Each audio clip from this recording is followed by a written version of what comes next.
And so we run a very simple screen that looks for sequential numbering. So if all 5 competitors have 5 bank bonds issued sequentially, you know they're not really competitors. And we find a substantial amount of this occurring in India. Okay, now it is obvious from these stories that fraud was endemic. That's the obvious part. What's the less obvious part?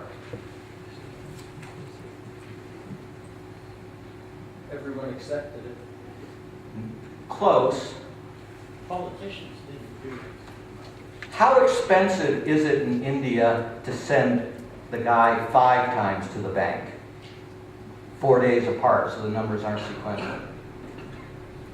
How expensive is it to use a software program so that the numbers, as we call it in accounting, foot, so that there isn't an obvious fraud that you can find by just looking at the loan file? It's real easy, folks. So what we're really learning is they fear so little the anti-fraud effort that it's not worth spending even trivial amounts to make it hard to spot. Right? And by the way, the World Bank contracting officials, in 0 cases, spotted sequential numbering. Right? Collectively, these were large dollar things. Okay, so with those in mind, let's go into the thesis and let's contrast the 2 crises that are most sort of startling. One is the savings and loan crisis in the United States. Present value, $1993, $150 billion. Big, but compared to the current crisis, not so big, right? And there are, in that case, in the savings and loan industry, some pretty amazing things, because there was a really aggressive re-regulation of the industry and over 1,000 priority convictions of senior insiders. Certainly the biggest success in U.S. history in elite white-collar crime, arguably in the world, for real elites going after them. Here are the 4 cases of corruption that we know of in the public sector in the savings and loan crisis. The first one came from the worst of the frauds, and that was Charles Keating, who ran Lincoln Savings and Loan. And he convinced the President of the United States, without formal bribery, just through campaign contributions, to appoint 2 members of Keating's choosing to run the federal agency. It was a 3 presidential appointee agency that would have given Keating, the worst fraud in America, majority control over the agency. One of them was knocked off for random political reasons. The other got on, and he was personally corrupt. Keating paid secretly for his fees to go to Washington, D.C. to get this appointment. He had massive conflicts of interest. Haskayne. He was a borrower from Lincoln Savings in something called a direct investment, which I won't explain, but was the key issue in dispute. And he had given a personal guarantee on the loan. So he's a deadbeat borrower. He has a personal guarantee for more than his entire net worth on a really bad loan, which is to say he's functionally insolvent. And he's insolvent to Charles Keating. So Haskayne introduces an amendment to this direct investment rule, secretly written by Lincoln's lawyers, after Haskayne had recused himself from anything involving Lincoln, that, without mentioning Lincoln, was crafted to exempt it from any violation of the direct investment rule. Right? And I blew the whistle on that. He eventually makes a deal with the Justice Department to resign, and they stop the prosecution. Ultimately, we remove and prohibit him, that's an administrative sanction, from the industry that he was supposed to regulate. Embarrassing, but no dollars out of his pocket, never any criminal action. The second one was a guy named Lynn Bowman, who was the state commissioner for Texas, which is where 40% of all the savings and loan losses came from.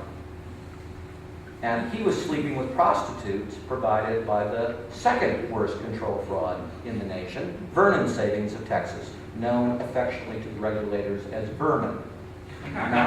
Vernon, when we closed it, had 96% of its loans in default, to give you an idea. You always wonder about the poor loan officer who made 4% of good loans. You know, they probably fired his kid, Greer, out of that. Now, both, by the way, Lincoln and Vernon reported that they were the most profitable savings and loans in America, because accounting fraud is a sure thing.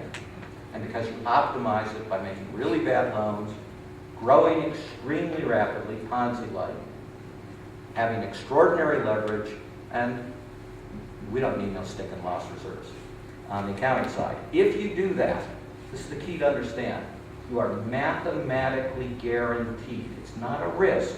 You are mathematically guaranteed to report record profits. And you can use modern executive compensation to convert those fictional profits to your personal benefits with minimal risk of prosecution.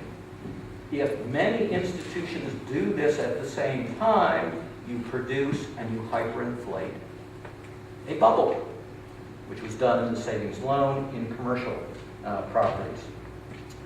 Mr. Bowman, nothing happened to him, right? So, he was sleeping with the prostitutes, not just in Texas, but Vernon had the sister ship to the presidential yacht, the Sequoia. Vernon is not blessed by having things like a river. So they decided to put the yacht in Washington, D.C., on the Potomac River, as a lobbying platform. The third one was the Phoenician Hotel. Phoenician Hotel, Keating spent $300 million, and he made a very nice $200 million hotel.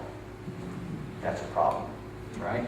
So he had a huge loss in it, and our pesky examiners said that he had a huge loss and he was going to have to recognize it. That recognizing a $100 million loss would require him to recognize he was insolvent. We take over Lincoln Savings, end of story. Obviously, some other answer was needed. And the other answer was the Kuwaiti Investment Office. So they sold a 45% interest to the Kuwaiti Investment Office at a price that would track to a $300 million total value. And they paid over $30 million in fees to intermediaries to arrange this. And we discovered afterwards they began emergency research on what statute?